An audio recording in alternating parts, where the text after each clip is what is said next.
forward, and just when it feels like it might get too heavy, the show cuts back to Rick and Morty watching some ridiculous alien TV show. Because that's how they do it. The most brutal scene in that episode isn't about death or doom.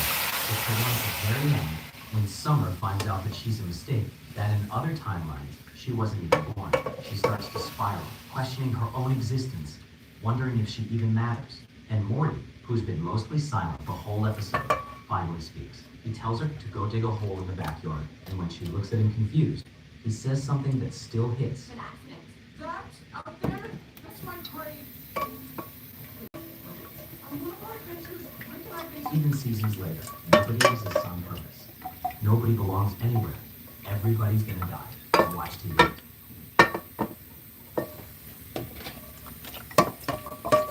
It's the first time Morty talks like Rick, and it's chilling, because you realize he's not just quoting, he believes in it.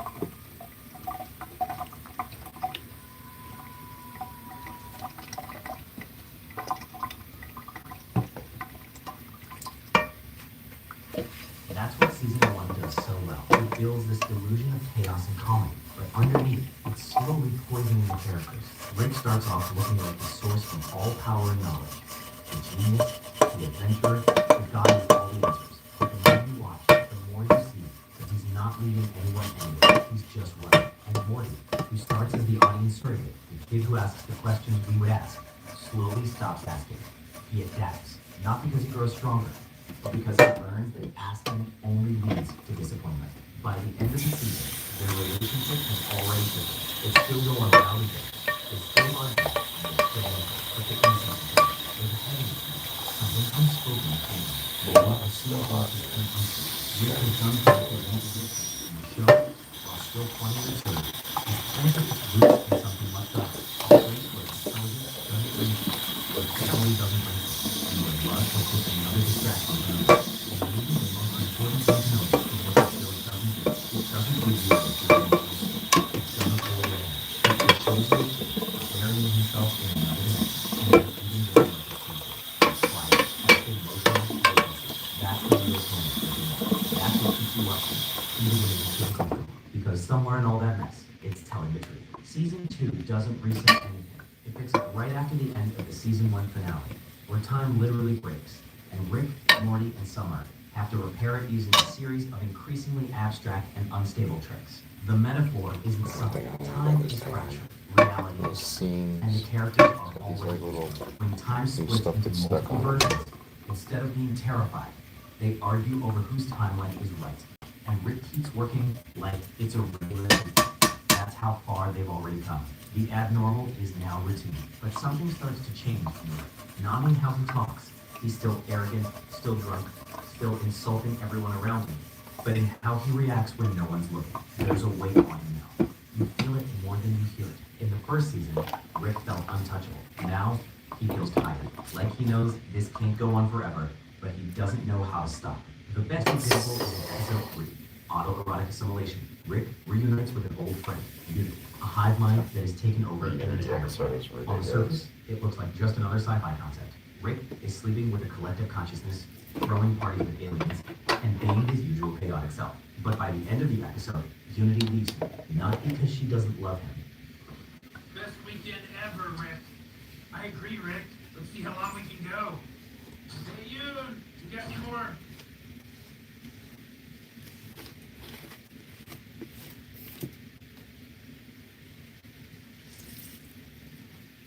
I realize now that I'm attracted to Yeah. Speakers being weird. Don't know why. that, but it really means Anyways, I'm sure you feel perfect version.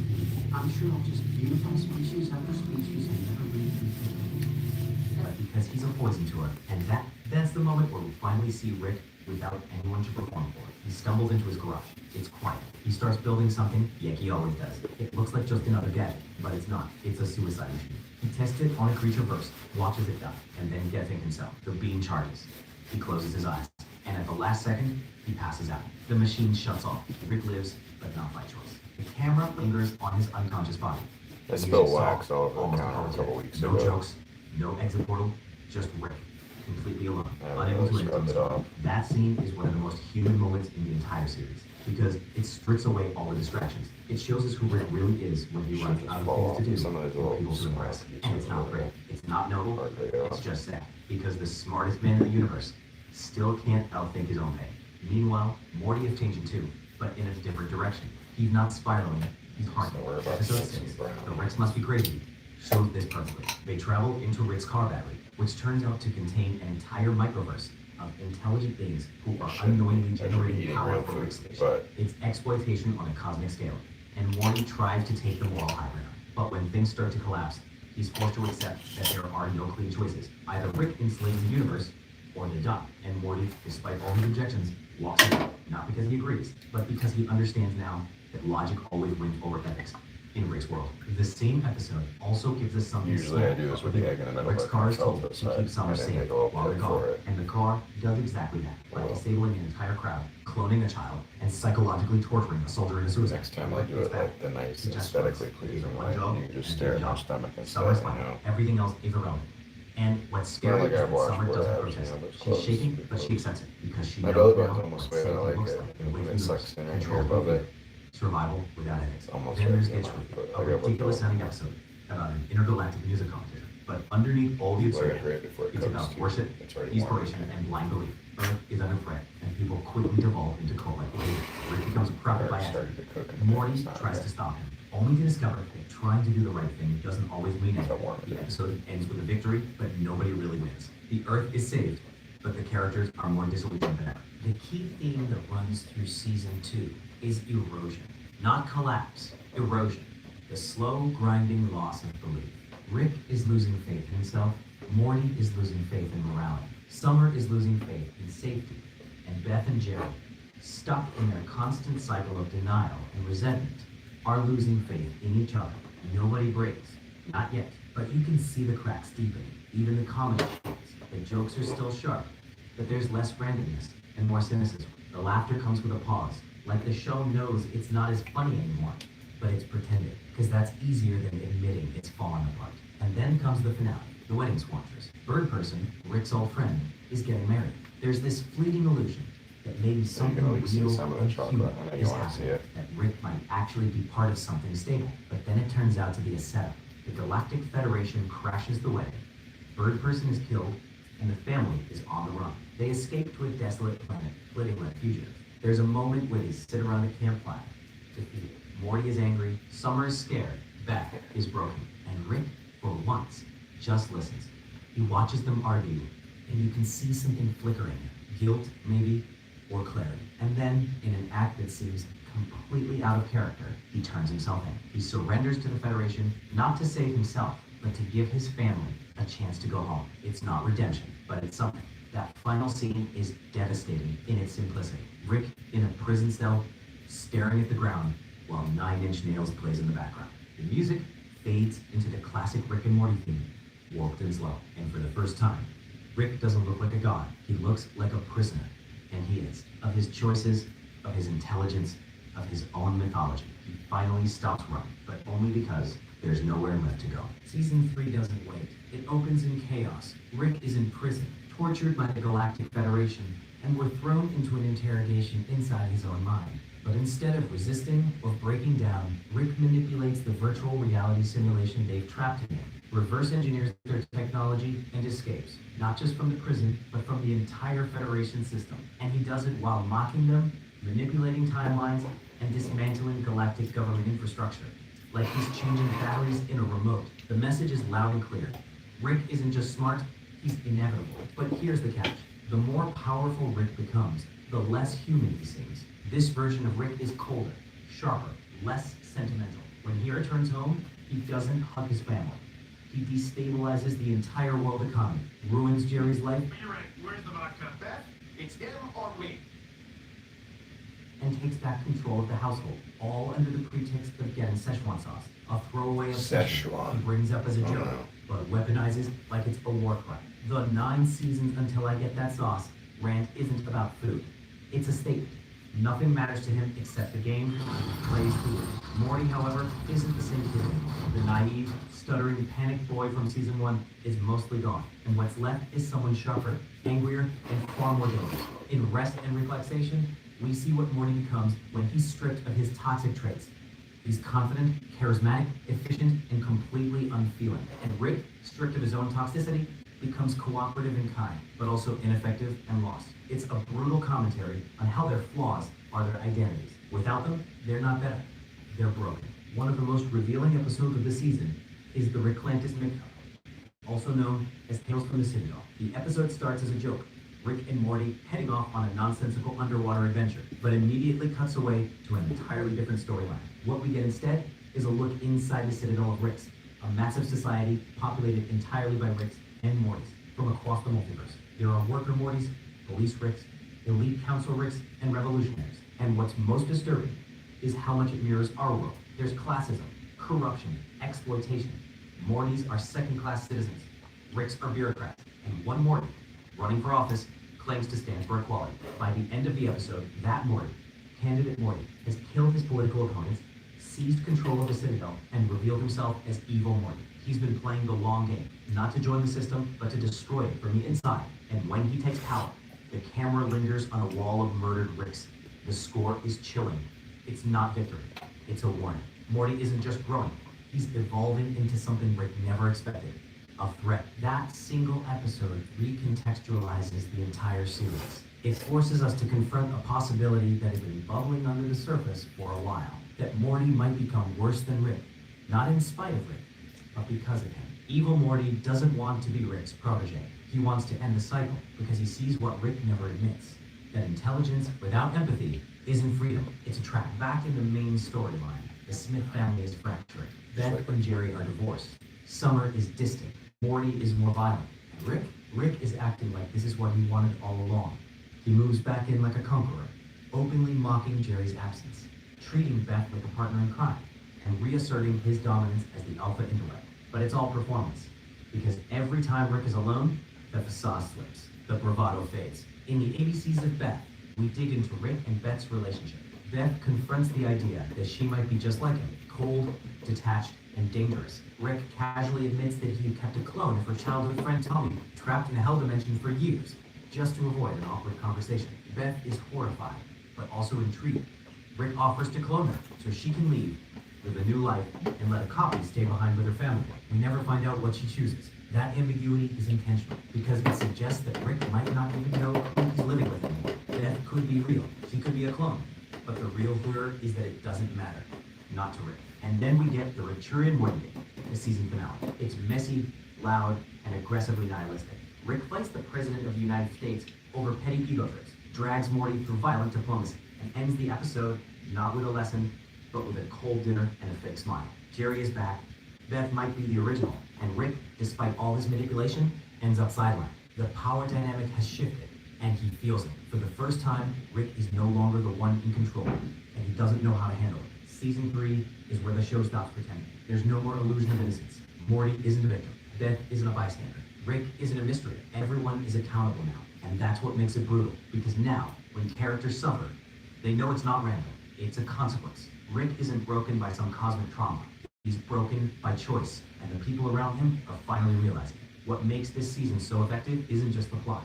It's the emotional math. Every action has weight. Every joke hides an injury. The pacing is relentless, but never careless. It builds towards something, even if it doesn't tell you what that something is. And by the end, we're left with a version of Rick, who still wins every battle, but starts losing the war inside his own house. Season 4 opens with a strange kind of calm.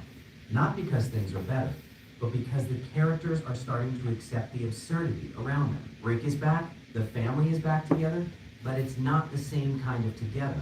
There's tension, but no one's really confronting it anymore. It's like everyone has silently agreed to keep going without fixing anything. And Rick seems fine with that. Or maybe he's just tired. The first episode, Edge of Tomorrow, Rick Die, Rick Beat, sets the tone perfectly. Rick dies early in the episode and wakes up in a clone body, but something's wrong. The Resurrection Protocol keeps sending him into fascist universes. Over and over again, he dies, respawns, and finds himself in new worlds where everything's slightly off. And instead of learning anything or reflecting, he just keeps pushing forward. Frustrated, bored, annoyed that the multiverse won't cooperate with his usual methods. The cloning loop isn't just a joke. It's a metaphor. Rick can't escape himself. No matter where he goes, what universe he lands in, or how many versions of himself he builds, he keeps running into the same tree. He's part of the system he hates. Meanwhile, Morty gets a glimpse of something deeper. He finds a crystal that shows him visions of how he might die, and he becomes obsessed with manipulating his path toward a specific outcome, dying with Jessica by his side. It starts as a romantic fantasy, but quickly turns into full-blown madness. He starts making violent, irrational choices just to stay on that path, ignoring everything and everyone that might pull him away from it. By the end of the episode, Morty has become the monster, not Rick. And Rick, for once, has to clean up the mess. That reversal, Morty causing the damage, Rick doing the emotional labor, is subtle, but it matters. It shows us that the dynamic is shifting again. Morty isn't innocent. Rick isn't all-powerful. They're starting to meet in the middle, and it's not a good place. In The Old Man in the Seat, we get one of the most personal Rick stories in the series. On the surface, it's just about him getting mad that someone used his private toilet. But underneath, it's about loneliness. Rick built a whole paradise planet just to go to the bathroom in peace, a place no one else can find, filled with beauty and silence. And when someone else, a guy named Tony, discovers it and uses it, Rick loses it. Not because of the toilet, but because someone intruded on the one place where he let his guard down. Throughout the episode, Rick tries to intimidate Tony, threaten him, scare him away, but Tony doesn't back down. He keeps inviting Rick to talk, to connect, and Rick keeps pushing him away. When Tony dies, not because of Rick, but just randomly, Rick is left with nothing but silence. He sits on the toilet, looks at the hologram he programmed, and realizes that even in a world where he has everything, he's still alone. That final shot, with Rick sitting quietly while the hologram mocks him for his isolation, might be the most honest the show had ever been about who he really is. Beth's arc this season is more subtle, but no less important. The clone question still hangs over her. Is she the real Beth or the replacement? And Rick isn't telling. That choice, or lack of it, defines her role throughout the season. In Star-Lord, Rick turned to Jerry, both versions of Beth appear. One who stayed on Earth, and one who became a space rebel. They're both competent, they're both intelligent, and they both hate Rick for different reasons. When they confront them together, Rick tries to explain that he erased his own memory, so even he would know which Beth is which, so he could avoid guilt, or responsibility, or consequence. But that isn't mercy, it's cowardice. And both Beths see it. The clone storyline isn't about science fiction, it's about parenting. It's about what happens when a father refuses to give his child clarity, because that would mean admitting he failed her. Jerry, meanwhile, continues to exist on the fringe. Still weak, still insecure, still trying to prove his worth in a world that doesn't need him. But even Jerry gets his moments. In the Vat of Acid episode, Morty demands a more meaningful adventure, a story with real stakes. And Rick gives him what he asks for, a save point button that lets him undo any mistakes. At first, it's fun. Morty lives without fear, tries everything, falls in love, explores the world. But then things go wrong. He presses the button at the wrong time, loses the girl, gets trapped in a disaster, and when he asks Rick to fix it, Rick reveals the truth. The button didn't rewind time. It just killed the other Mortys and replaced him with versions from alternate timelines. Every time he hit reset, he was erasing a life, a version of himself, a person. And now Rick has merged all those timelines back into one, covering Morty's crimes, erasing all the versions he destroyed. The cost of that lesson is unimaginable. Rick doesn't scold, he doesn't yell, from Hawaii. he just I've had it for almost a whole This year is what now. he's been trying to say all along. Actions have weight, and no matter how smart you are, Chocolate, you can't run from the mango consequences tea, forever. Season 4 is full of distractions, some dried because, herbs, and bizarre one-offs.